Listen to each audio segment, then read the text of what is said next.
পরিবিবির মাজার ঢাকার লালবাগে অবস্থিত। লালবাগ কেল্লার অবশিষ্ট 3টি স্থাপনার মধ্যে অন্যতম একটি।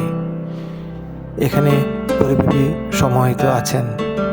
শায়েস্তা খান তার কন্যার স্মরণে এই মনোমুগ্ধকর মাজারটি নির্মাণ করেন। পরিবিবি, যার অন্য নাম ইরান দুখত রাহমাত বানু, ছিলেন বাংলার মুঘল শায়েস্তা খানের কন্যা। মুঘল সম্রাট আওরঙ্গজেবের পুত্র শাহজাদা আজমের সাথে 1668 ইংরেজি সালের 3 মে পরিবিবির বিবাহ হয়।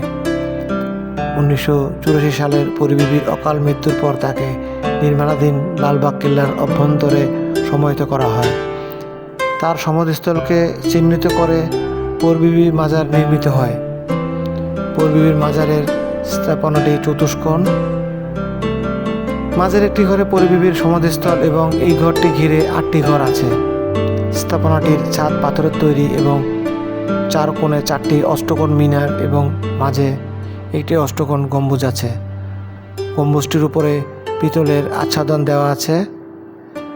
স্থাপনাটির অভ্যন্তর ভাগ সাদা মার্বেল পাথর দিয়ে আচ্ছাদিত। বিবি পরী বাংলার মুঘল সুবেদার শায়েস্তা খানের কন্যা ও বাদশাহ আওরঙ্গজেবের পুত্র মোহাম্মদ আজমের স্ত্রী।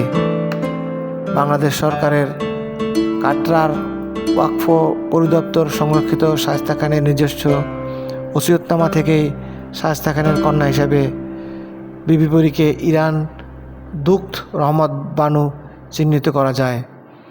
1,80,000 টাকা দেনমোহর নির্ধারণ করে 1668 সালের 3রা মে শাহজাদা আজমের সঙ্গে তার বিয়ে হয়। তারপর বিবি পরী আজমের সঙ্গে ঢাকায় বসবাস করেন।